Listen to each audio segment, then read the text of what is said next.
Anda kembali lagi bersama kami di Ainus Pagi pemirsa, bersama saya Ayu Nufus dan Bayu Pradana.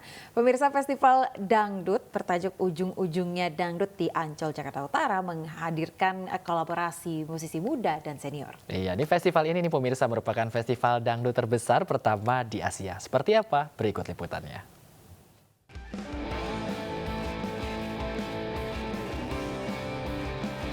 Festival Dangdut bertajuk Ujung-Ujungnya Dangdut digelar di Beach City International Stadium Ancol, Jakarta 1 Juli lalu.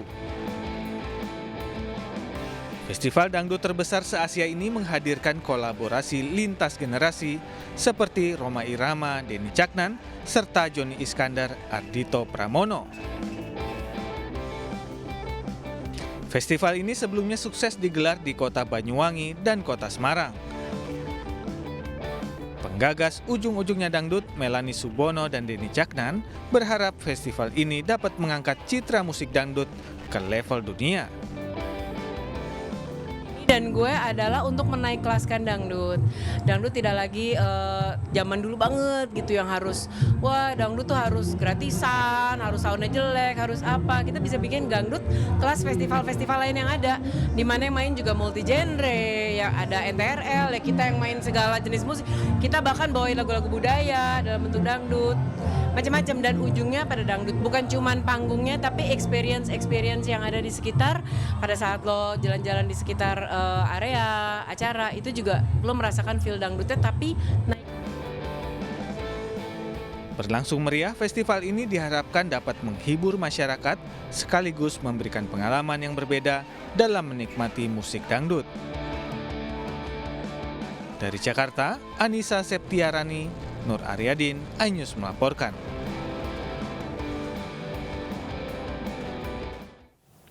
Nah, yang satu ini informasi yang ditunggu masyarakat karena Piala Dunia U17 ini mau ada di Indonesia. Sudah ya. di depan mata ya. Betul, dan Ketua Umum PSSI bersama instansi terkait ini meninjau kesiapan Jakarta International Stadium untuk Piala Dunia U17. Dan sejumlah evaluasi pemirsa dilakukan, termasuk rumput lapangan yang akan diganti.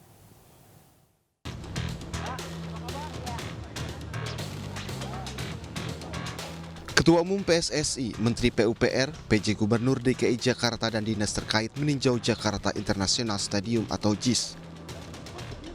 Tinjauan dilakukan untuk melihat kesiapan stadion jelang perhelatan Piala Dunia U17 bulan November 2023. Beberapa hal di stadion ini mendapat perhatian dan evaluasi dari Menteri PUPR Basuki Hadi Mulyono.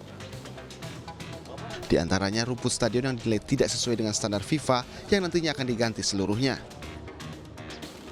Kemudian, Kementerian PUPR juga akan merenovasi sejumlah fasilitas JIS, termasuk akses masuk dan keluar stadion yang saat ini hanya ada satu pintu. Sebelumnya sudah ada tim PSSI, tim teknis yang mengevaluasi. Tadi kami bahas dulu sebentar, kemudian kita lihat di lapangannya. Ada beberapa hal yang perlu kita tingkatkan untuk dapat memenuhi kira-kira standar FIFA itu. Tak hanya itu, Ketua Umum PSSI Erick Thohir menyebut pihaknya tidak hanya memperbaiki kesiapan stadion saja, tapi dari sisi lain seperti membenahi akses transportasi ke stadion tersebut. Erick pun mengaku telah berkoordinasi dengan Dinas Perhubungan DKI Jakarta untuk memperbaiki hal tersebut. Sesuai dengan prioritas kita, bahwa kita ingin memastikan supporter pulang dengan selamat. Karena itu sejak awal saya selalu bicara akses.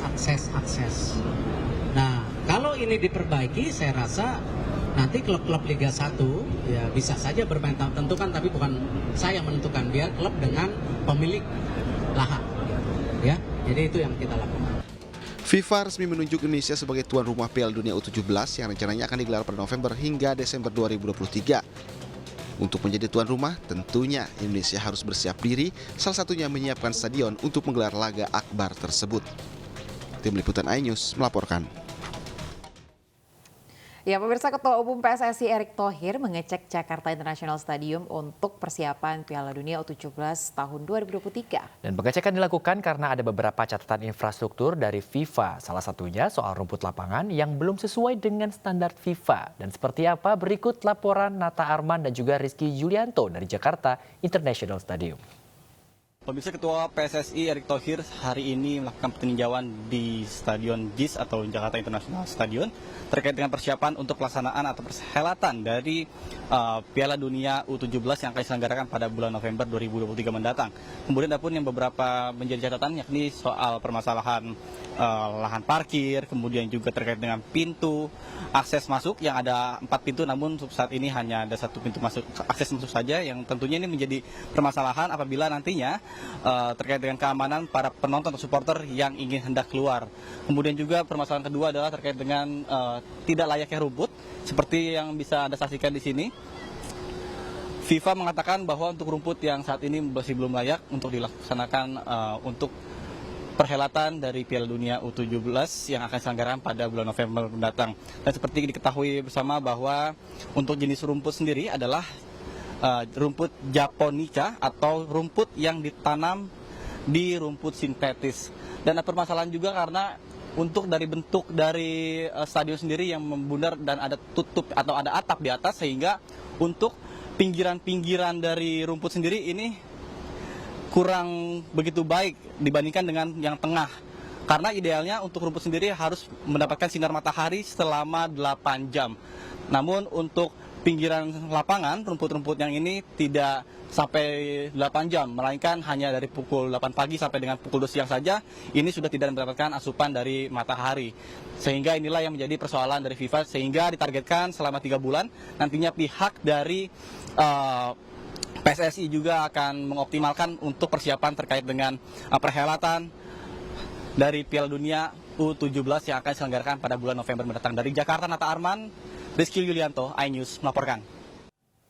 Piala Dunia U17 2023 ini resmi digelar di Indonesia. Selain Jakarta International Stadium, 6 stadion lainnya kemungkinan akan jadi venue Piala Dunia kelompok umur itu. Ya, lantas stadion mana saja pemirsa, berikut liputannya.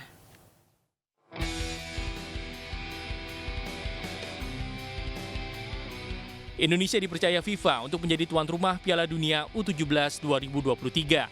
Selain Jakarta International Stadium, setidaknya ada 6 stadion lainnya yang disiapkan sebagai venue Piala Dunia U17 2023. Yang pertama ada Stadion Gelora Sriwijaya Jakabaring Palembang. Stadion yang merupakan kandang Sriwijaya FC ini memiliki kapasitas 23.000 penonton dan kerap digunakan untuk menggelar event internasional. Kemudian ada Stadion Sijalak Harupat Bandung. Stadion yang terletak di Kabupaten Bandung ini sudah dibuka rapi karena sebelumnya masuk dalam venue Piala Dunia U20 2023 yang batal di Indonesia. Lalu ada Stadion Kapten Iwayan Dipta di Kabupaten Gianyar, Bali. Usai direnovasi, stadion ini memiliki 18.000 kursi tunggal di tribun dan 5.000 kursi di tribun utama, serta menggunakan rumput hibrida, sehingga telah sepenuhnya siap menggelar turnamen berstandar FIFA. Selanjutnya ada Stadion Manahan di Surakarta, Jawa Tengah. Stadion ini dinilai telah memenuhi standar internasional dan telah terbukti beberapa kali berhasil menyelenggarakan acara bertaraf dunia. Letaknya juga strategis, berada di tengah kota. Stadion berikutnya yaitu Gelora Bung Tomo, Surabaya. Markas Persebaya Surabaya ini bisa menampung 45.000 penonton. Dengan kapasitas yang cukup besar, stadion ini sempat dijadikan venue FIFA Matchday Juni 2023 lalu saat timnas menghadapi Palestina. Terakhir ada Stadion Gelora Bung Karno yang merupakan salah satu stadion termegah di Indonesia. Berkapasitas 77.000 penonton, stadion yang dilengkapi fasilitas megah ini menjadi kandidat kuat untuk venue Piala Dunia U17 2023. Ya, pemirsa, Pengurus Besar Persatuan Olahraga Biliar Seluruh Indonesia atau PB Popsi menggelar pelatihan wasit di Gedung iNews Tower, Jakarta Pusat. Kegiatan ini dilakukan demi meningkatkan kualitas wasit di Indonesia dengan harapan mampu mengangkat prestasi biliar di tanah air.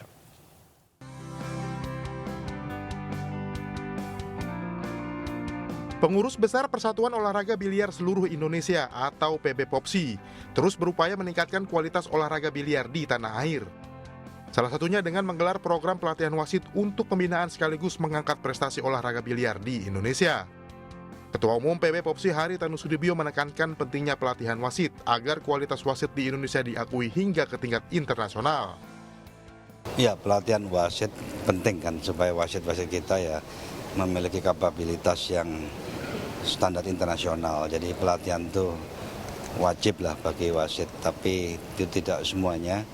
Tadi saya sampaikan bahwa biliar kalau mau maju ya atletnya juga harus ditingkatkan kemampuannya. Sebanyak 41 peserta dari 11 provinsi sangat antusias mengikuti program pelatihan wasit yang digelar di gedung iNews Tower Kebon Sirih, Jakarta Pusat. Ya, hari ini adalah pembukaan acara pelatihan wasit nasional yang mana ini adalah bertujuan untuk meningkatkan kualitas wasit dan menseragamkan peraturan internasional yang akan digunakan di Indonesia. Jadi saya sudah bertungkus rumus untuk melatih wasit-wasit di sini supaya mereka bisa meningkat di peringkat antarabangsa. Jadi latihannya adalah English billiard, snooker, 15 biji butir dan 6 butir snooker, dan juga pool 8 ball, 9 ball, dan 10 ball. Pelatihan wasit biliar yang digelar dari tanggal 2 hingga 5 Juli 2023 ini diharapkan dapat membuat olahraga biliar nasional semakin maju dan menorehkan prestasi di tingkat internasional. Dari Jakarta, Esra Ambarita, Damar Wicaksono, iNews melaporkan. Labbaik Allahumma labbaik, labbaik la syarika laka labbaik.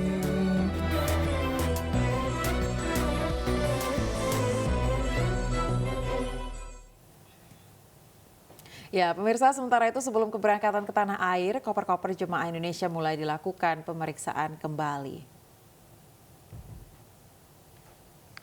Dan usai bermalam dan melempar jumroh, jemaah haji Indonesia ini sudah mulai meninggalkan Mina untuk kembali ke hotelnya di Mekah.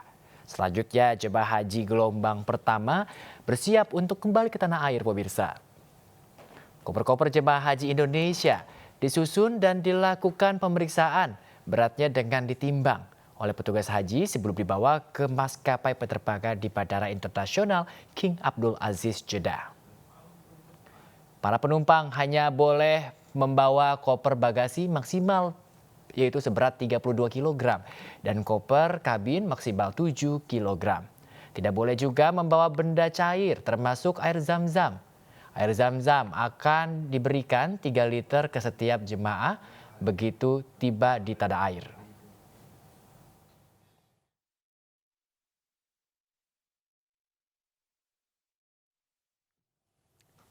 Pemirsa, haji asal embarkasi PTH 01 Batam menjadi kloter pertama yang diterbangkan ke tanah air. Ratusan jemaah pulang ke Indonesia melalui Bandara Internasional King Abdul Aziz Jeddah, Arab Saudi, pemirsa.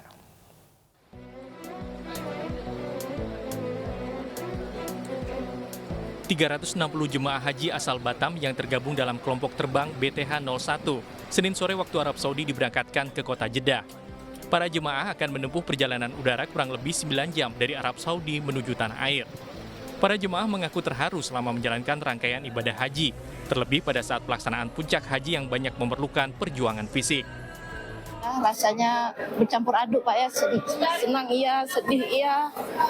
Cuman bisa berdoa semoga Allah bisa mengundang kami kembali ke sini untuk bisa haji maupun umroh bersama keluarga tercinta. Sangat sedih sekali ya, pasti kita akan kangen sekali ya bagaimanapun juga dengan rumah Allah ya Baitullah, dan juga sebelumnya karena kami dari gelombang 1, kami juga sangat sedih sekali pada saat kita meninggalkan Madinah, di mana kita meninggalkan makam ya Rasulullah Sallallahu Alaihi Wasallam, dan kami juga sedih juga karena kami mengingat terkait dengan perjuangan kami pada saat di Armina. Pada pemulangan jemaah pertama terdapat 18 kloter dari berbagai embarkasi dengan total jemaah sebanyak 7.131 jemaah. Dari Mekah, Arab Saudi, Ahmad Tasori, iNews melaporkan. Tentu kita berharap angka ini tidak terus bertambah karena untuk itu kita memohon betul kepada seluruh jamaah haji, terutama jamaah haji yang memiliki keterbatasan, baik itu fisik, kesehatan maupun usia, agar menahan diri untuk tidak melaksanakan ibadah-ibadah umroh atau ibadah sunnah yang lain. Pemirsa, jemaah haji Indonesia dijadwalkan akan kembali ke tanah air usai menunaikan serangkaian ibadah. Ya, selain membawa manfaat bagi dirinya pemirsa, para jemaah juga diharapkan bisa meningkatkan kepeduliannya terhadap sesama.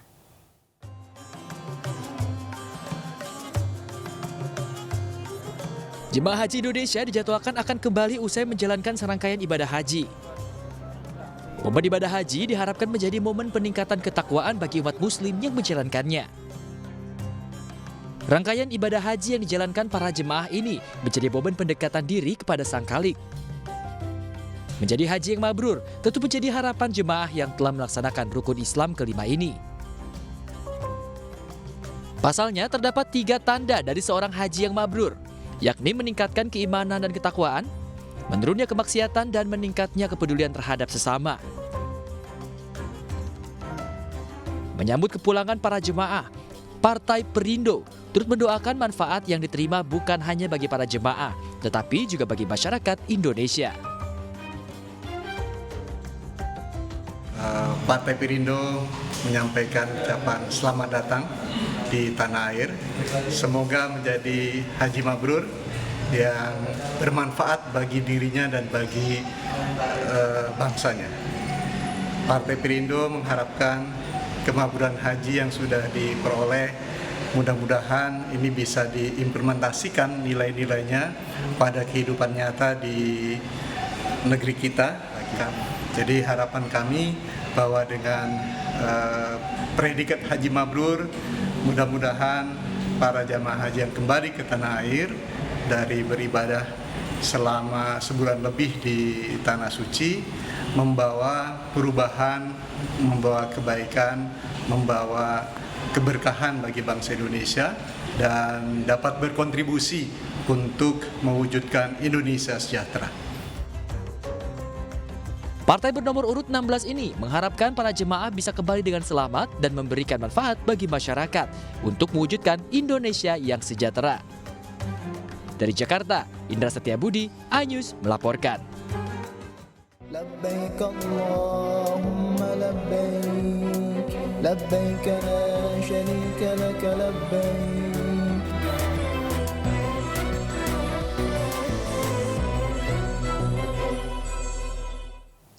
Kita beralih ke informasi lainnya, pemirsa. Seorang warga di Ponorogo, Jawa Timur menembok tanah di depan rumahnya yang selama ini dijadikan akses jalan warga.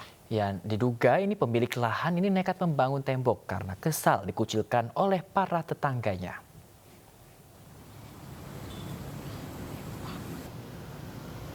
Dan inilah tembok yang dibangun di halaman samping rumah milik Bagus Robianto, warga Kelurahan Bangunsari, Ponorogo, dan sebelumnya halaman rumahnya ini menjadi jalan yang digunakan para warga untuk melintas, pemirsa. Dan tanah tersebut adalah sah milik Robi berdasarkan putusan pengadilan yang sudah memenangkannya. Sementara warga di sekitar rumah pemilik lahan menyebut jalan ini sudah ada sejak lama dan biasa digunakan untuk melintas para warga. Diduga persoalan ini muncul karena adanya perselisihan antara pemilik tanah dan juga warga lainnya. Pemilik tanah selama ini tidak dilibatkan dalam kegiatan kemasyarakatan. Selain itu, perilaku warga yang melintas tidak sopan, pemirsa, sehingga membuat pemilik tanah ini terganggu. Kasus ini pun viral di media sosial setelah warga setempat merasa kesulitan setelah jalannya ini ditembok, pemirsa.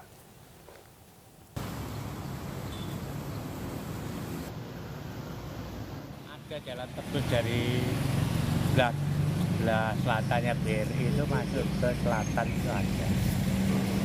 Terus selain itu ada lagi? Ada lagi yang dari sini tebusnya ini. Berarti jalan ini bukan jalan satu-satunya? Ada 2 jalan.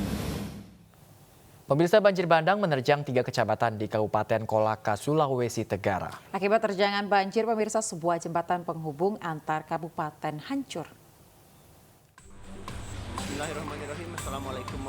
Banjir bandang menerjang 3 kecamatan di Kabupaten Kolaka, Sulawesi Tenggara Selasa pagi. Material banjir yang terdiri dari lumpur dan campuran batang kayu ini merendam permukiman warga. Tak hanya itu, banjir juga menghancurkan sebuah jembatan penghubung antar kabupaten.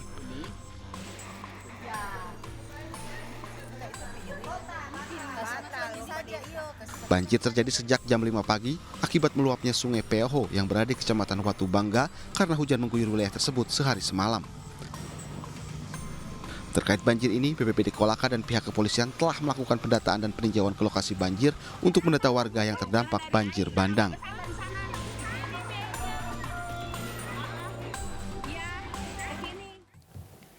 Baik, kita ke informasi lain pemirsa, berenang di kolam renang hotel nih Bayu dan juga pemirsa mungkin sudah biasa ya. Lalu bagaimana rasanya jika berenang di tengah hutan pinus seperti yang ada di wisata Klurik Desa Kembang Keluar Kabupaten Mojokerto? Wah, menarik banget ya, berenang tapi di sekitarnya hutan pinus. Pasti hawanya sejuk nih Ayah dan juga pemirsa. Dan juga pastinya segar, di mana wisatawan ini bisa berenang dan juga bermain air sungai Klurak yang jernih di bawah rindangnya hutan pinus pemirsa. Namun pemirsa, informasi ini sekaligus mengakhiri ya pemirsa, kita lihat seperti apa keseruannya.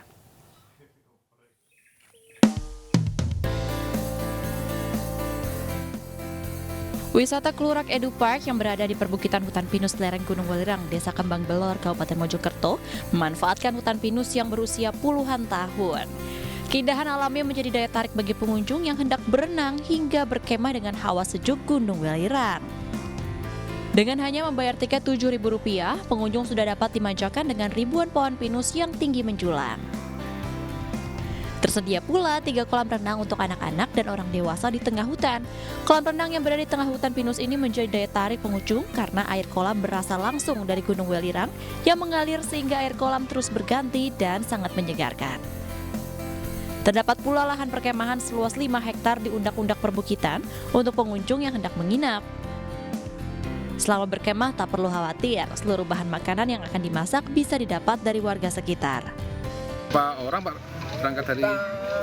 Ada 10 orang. 10 orang. Itu bermalam di sini atau gimana? Bermalam di sini, berangkat kemarin sore. Itu bawa tenda sendiri atau gimana? Ya, bawa tenda sendiri. Ini kita ada wisata di tengah hutan pinus, namanya Klurak Edu Park.